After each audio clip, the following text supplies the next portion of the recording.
Hello everyone, I'm Lokiya. Now let us revise Essay 580, Written Representations. So this standard has a link with almost all these standards, because in every standard there is a requirement to get a written representation. What are these written representations?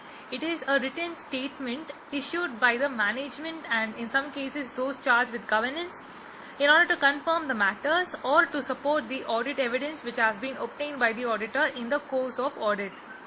The standard clearly states that written representations do not include the financial statements that has been prepared and the assertions therein or the supporting books for those financial statements. So what are the requirements laid out by this standard? First is, from whom are we getting the written representation? The auditor is required to get written representations from the persons who are entrusted with appropriate responsibilities and who possess knowledge regarding those matters.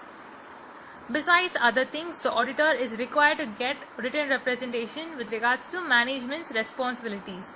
Firstly, whether the management has prepared the financial statements in accordance with the applicable financial reporting framework, and whether the information provided are complete and all the relevant informations are included in the financial statement preparations, and the management has agreed that the auditor shall have unlimited access to those as required by the auditor, and a detailed description of any other management's responsibilities as agreed between the auditor and the management with regards to the engagement.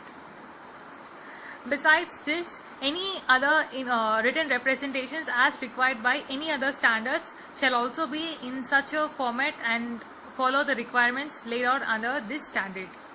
So the written representations obtained by the auditor shall be for a period which has been covered in the auditor's report. That is, it shall be relevant to those periods referred in the auditor's report.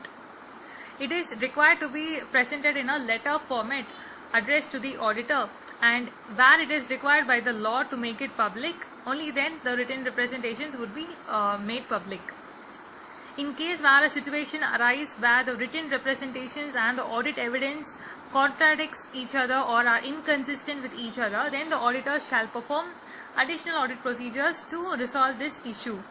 In case where this issue still remains unresolved, then he shall consider the competence, integrity and ethical values of the management and whether they have commitment to enforce the same, and then determine the reliability of the written representation. And if he still concludes that the written representations are not reliable, then he shall take the appropriate actions as he might seem fit in the circumstances, and the possible effects in the auditor's report should also be evaluated.